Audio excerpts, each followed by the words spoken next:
नमस्कार दोस्तों, और एक नया और इम्पोर्टेंट वीडियो पर आप सभी का स्वागत है।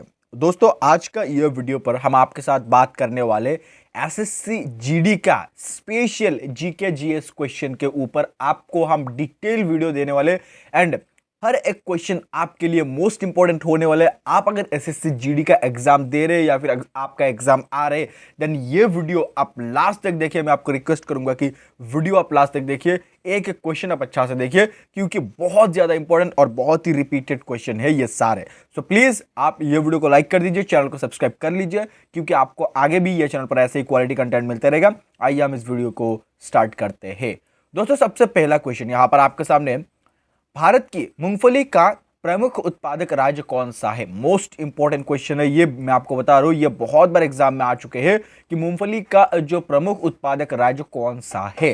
दोस्तों, ये क्वेश्चन का जो सही आंसर है वो आप हमें कमेंट में बताइए कि महाराष्ट्र, गुजरात, कर्नाटक या फिर आंध्र प्रदेश, ये चार राज्य में से कौन सा राज्य भारत का मूंगफली का सबसे प्रमुख उत्पादक है, यह आप हमें कमेंट में बताइए। दोस्तों, यहां पर आपके लिए हम लोगों ने एक स्पेशल ई बुक क्रिएट किया है, जो कि अगर आप स्पेशली एसएससी जीडी या फिर इंडियन आर्मी का एग्जाम देने जा रहे हैं, देन ये ई बुक आपको बहुत ही हेल्प कर सकता है। सो दैट आप ये ई बुक को परचेस कर सकते हैं। इस ई बुक पर सारे टॉपिक इंक्लूड किया गया है जो कि आपके एसएससी जीडी एग्जाम के लिए इंपॉर्टेंट है। आपको मैं इतना गारंटी दे सकता हूं कि जीडी का या फिर इंडियन आर्मी का जो जीके या फिर जीएस का क्वेश्चन है, ये ई बुक से ही आएगा, इतना मेरा गारंटी है। तो आपको अगर इसका जरूरत है तो आप डिस्क्रिप्शन चेकआउट कर सकते हैं, डिस्क्रिप्शन पर आपको मिलेगा। और आपको कुछ भी आपको क्वेरी है आपका, तो आप हमें व्हाट्सएप और ईमेल पर मेल कर सकते हैं, हम आपको इसके बारे में डिटेल में बताएंगे। नेक्स्ट यहां पर क्वेश्चन नंबर 2 है आपके सामने कि कोयना जलविद्युत परियोजना किस राज्य में स्थित है? मोस्ट इंपोर्टेंट क्वेश्चन है ये भी, आपको मैं बता दूं, ये क्वेश्चन का जो सही आंसर है वो है ऑप्शन नंबर ए, यानी कि महाराष्ट्र। ठीक है, कोयना जलविद्युत परियोजना ये महाराष्ट्र पर स्थित है। क्वेश्चन नंबर 2 का सही आंसर ऑप्शन नंबर ए है, यह आपको याद रखना है। आगे बढ़ते हैं और नेक्स्ट क्वेश्चन करते हैं। क्वेश्चन नंबर 3 यहां पर है, भारत में सही मायने में किसे स्थानीय स्वशासन का जनक कहा जाता है? स्वशासन का जो जिसको जनक कहा जाता है, ऑप्शन नंबर बी, यानी कि लॉर्ड रिपन को भारत का सही मायने में स्थानीय स्वशासक कहा जाता है। दोस्तों, आगे बढ़ते हैं, नेक्स्ट क्वेश्चन करते हैं। क्वेश्चन नंबर 4 यहां पर है कि निम्नलिखित में से विशिष्ट द्वैत दर्शन शास्त्र का प्रतिपादक कौन है? ठीक है, आपको याद रखना ये क्वेश्चन इंपॉर्टेंट है कि निम्नलिखित में से या चार नामों में से कौन विशिष्ट द्वैत दर्शन शास्त्र का प्रतिपादक है? क्वेश्चन नंबर 4 का जो सही आंसर है वो ऑप्शन नंबर सी, यानी कि रामानुजाचार्य, ये भारत का विशिष्ट द्वैत दर्शन शास्त्र का प्रतिपादक है, यह आपको याद रखना है। नेक्स्ट हम आगे बढ़ते हैं। क्वेश्चन नंबर 5 यहां पर है कि निम्नलिखित में से कौन व्यवसाय के आधार पर जुलाहा था? ठीक है, व्यवसाय के आधार पर जुलाहा था कौन निम्नलिखित में से? क्वेश्चन नंबर 5 का जो सही आंसर है वो ऑप्शन नंबर ए, यानी कि कबीर। कबीर ये व्यवसाय के मामले में जुलाहा था, ये आपको याद रखना है। नेक्स्ट हम आगे बढ़ते हैं। क्वेश्चन नंबर 6 इज यह कि स्वर्ण मंदिर की स्थापना किसने की थी? मोस्ट इंपोर्टेंट क्वेश्चन है ये, मैं आपको बता रहा हूँ, बहुत बार एग्जाम में पूछा जा चुका है। स्वर्ण मंदिर का जो स्थापना है वो गुरु अर्जुन देव ने की थी। Option number A is the right answer. इसके बारे में यहाँ पर इंपॉर्टेंट नोट है, आप देख लीजिए कि अमृतसर स्थित कहां पर स्थित है स्वर्ण मंदिर, ये भी क्वेश्चन पूछा जा सकता है। स्वर्ण मंदिर अमृतसर में स्थित है। स्वर्ण मंदिर का स्थापना किया गया था अर्जुन देव द्वारा, और यह स्वर्ण मंदिर को हरमंदिर साहिब या फिर दरबार साहिब भी कहा जाता है। सो ये आपको याद रखना है। स्वर्ण मंदिर कहां पर स्थित है? अमृतसर पर स्थित है। गुरु अर्जुन देव ने बनाया था, और इसको हरिमंदिर साहिब या फिर दरबार साहिब भी कहा जाता है, यह आपको याद रखना है। क्वेश्चन नंबर 6 का आंसर। क्वेश्चन नंबर 7 इज है कि ऑस्कर अवार्ड जीतने वाला पहले भारतीय कौन था? मोस्ट इंपोर्टेंट क्वेश्चन है ये, आपको बता रहा हूं मैं, मोस्ट इंपोर्टेंट क्वेश्चन है कि ऑस्कर अवार्ड जीतने वाला सबसे पहला भारतीय कौन था? सही आंसर है क्वेश्चन नंबर 7 का ऑप्शन नंबर ए, यानी कि भानु अथिया। ठीक है, भानु अथिया, इन्होंने सबसे पहले ऑस्कर अवार्ड जीता था। यहां पर क्वेश्चन बन सकता है, मैं आपको बता रहा हूं, नोबेल पुरस्कार या फिर नोबेल अवार्ड जीतने वाला पहला भारतीय कौन था? आपको याद रखना है रविंद्रनाथ टैगोर, इन्होंने सबसे पहले नोबेल अवार्ड जीता था, जो कि 1913 में जीता था। ठीक है, 1913 में रविंद्रनाथ टैगोर ने सबसे पहले नोबेल पुरस्कार जीता था, और ऑस्कर अवार्ड जीतने वाला पहला भारतीय भानु अथिया था, यह आपको याद रखना है।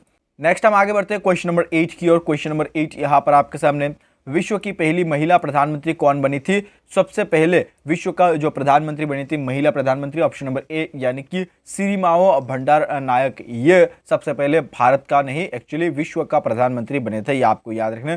विश्व की सबसे पहली प्रधानमंत्री महिला प्रधानमंत्री कौन बनी थी? सिरिमाओ भंडार नायक, ये विश्व की सबसे पहली महिला प्रधानमंत्री बनी थी। यहाँ पर इसके बारे में इंपॉर्टेंट नोट है कि श्रीलंका की प्रधानमंत्री बनी थी सिरिमाओ भंडार नायक, जो कि विश्व की पहली महिला प्रधानमंत्री बनी थी। वर्ष 1960 में, ये आपको याद रखना है, 1960 में यह प्रधानमंत्री बनी थी, आपको याद रखना है, ठीक है, 1960 पर। आगे बढ़ते हैं और नेक्स्ट क्वेश्चन करते हैं। नेक्स्ट क्वेश्चन यहाँ पर क्वेश्चन नंबर 9 है कि सबसे बड़े क्षेत्रफल वाला राज्य कौन सा है? मोस्ट इंपोर्टेंट क्वेश्चन है। भारत का सबसे बड़ा एरिया वाइज राज्य कौन सा है? क्वेश्चन नंबर 9 का जो सही आंसर है वो ऑप्शन नंबर सी यानी कि राजस्थान भारत का सबसे बड़ा राज्य है क्षेत्रफल की दृष्टि से। सबसे छोटा राज्य कौन सा है? ये भी आपको याद रखना है। गोवा सबसे छोटा राज्य है क्षेत्रफल की दृष्टि से, यह आपको याद रखना है। नेक्स्ट हम आगे बढ़ते हैं।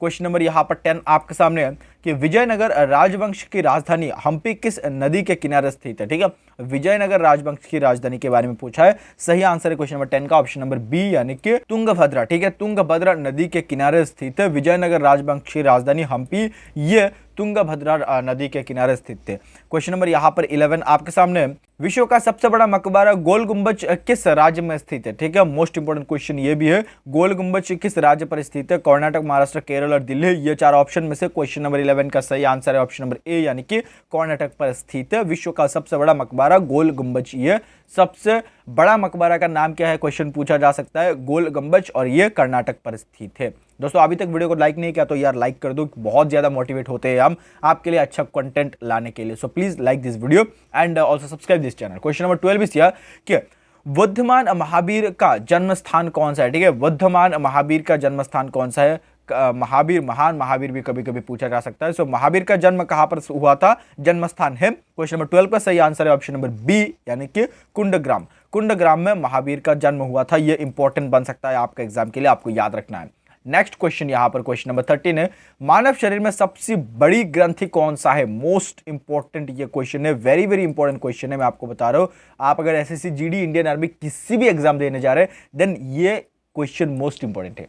मानव शरीर में सबसे बड़ी ग्रंथि कौन सी है? सही आंसर है क्वेश्चन नंबर 13 का ऑप्शन नंबर सी यानी कि यकृत। ठीक है, ये आपको याद रखना है, यकृत ये मानव शरीर में सबसे बड़ी ग्रंथि का नाम है, ये आपको याद रखना है दोस्तों। नेक्स्ट हम आगे बढ़ते हैं क्वेश्चन नंबर 14 की ओर।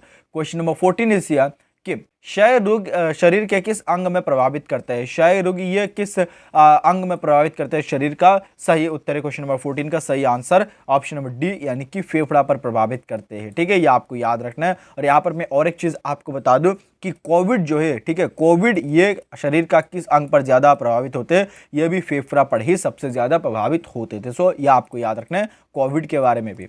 नेक्स्ट यहाँ पर क्वेश्चन नंबर 15 है आपके सामने, निम्नलिखित में से कौन सी राष्ट्रीय आय के मापन की विधि नहीं है? ठीक है, राष्ट्रीय आय के मापन की विधि नहीं है, कौन सा? क्वेश्चन नंबर 15 का सही आंसर है ऑप्शन नंबर ए यानी कि मूल्य वर्धित विधि। ये राष्ट्रीय आय मापन की विधि नहीं है, मूल्य वर्धित विधि। ठीक है, आगे बढ़ते हैं और नेक्स्ट क्वेश्चन करते हैं। क्वेश्चन नंबर यहां पर 16 आपके सामने है कि किस मंडल में वायुयान उड़ाने की आदर्श दशा पाई जाती है? ठीक है, आदर्श दशा पाई जाती है। 16 नंबर क्वेश्चन का सही आंसर है ऑप्शन नंबर बी यानी कि समताप मंडल में। ठीक है, ये आपको याद रखना है, समताप मंडल में वायुयान उड़ाने की आदर्श दशा पाई जाती है, आदर्श पाई जाती है। नेक्स्ट इज क्वेश्चन नंबर 17 कि ईसीजी का प्रयोग किसकी गतिविधि दर्ज करने के लिए किया जाता है? ईसीजी का प्रयोग किसके गतिविधि दर्ज करने के लिए प्रयोग किया जाता है? सबसे पहले यहां पर आप हमें कमेंट में बताइए कि ईसीजी का फुल फॉर्म क्या है। मैं आपको बताया, ये ईसीजी का फुल फॉर्म 2-3 वीडियो में बताया। ठीक है, ईसीजी का फुल फॉर्म क्या है प्लीज कमेंट में बताइए कि इसका ईसीजी का फुल फॉर्म क्या है और ये किसका गतिविधि दर्ज करने के लिए प्रयोग किया जाता है। क्वेश्चन नंबर 17 का जो सही आंसर है वो ऑप्शन नंबर ए यानी कि हृदय। हृदय का जो गतिविधि है उसको दर्ज करने के लिए ईसीजी का प्रयोग किया जाता है। ईसीजी का फुल फॉर्म जरूर कमेंट कीजिएगा। क्वेश्चन नंबर 19 यहाँ पर आपके सामने, निम्नलिखित में से कौन सा राजकोषीय नीति का साधक नहीं है? राजकोषीय नीति का साधक नहीं है, कौन सा? सही आंसर ऑप्शन नंबर ए यानी कि बैंक दर, ये राजकोषीय नीति का साधक नहीं है, बैंक का कर या फिर टैक्स जो है ये।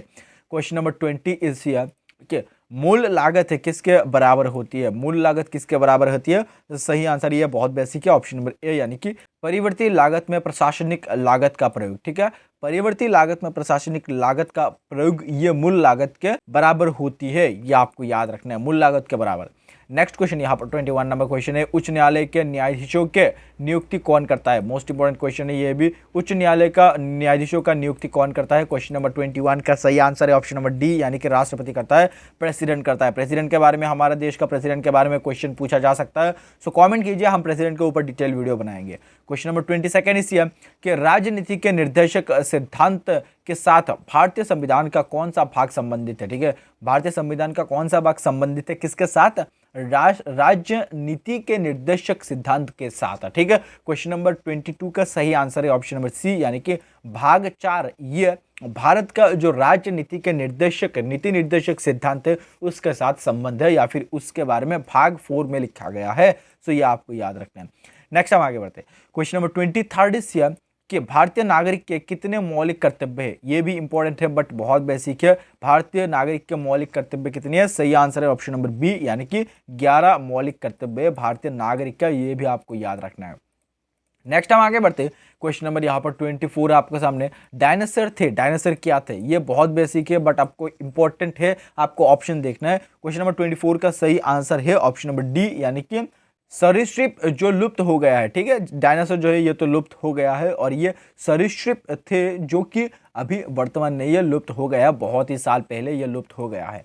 नेक्स्ट क्वेश्चन यहाँ पर क्वेश्चन नंबर 25 है कि अमेजनी वन है, अमेजनी वन क्या है? अमेजनी वन है ऑप्शन नंबर ए, यानी कि उष्ण कटिबंधीय वर्षा वन इसको कहते हैं अमेजनी वन, ये आपको याद रखना है, उष्ण कटिबंधीय वन जिसको कहते हैं वो अमेजनी वन भी कहते हैं।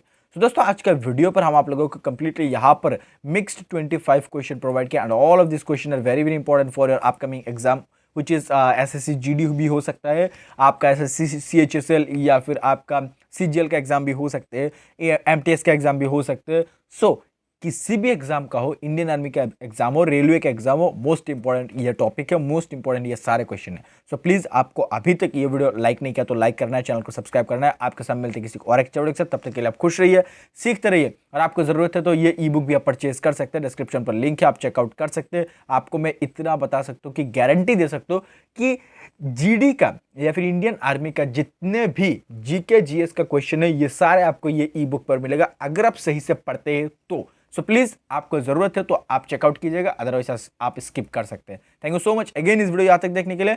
जय हिंद, जय भारत।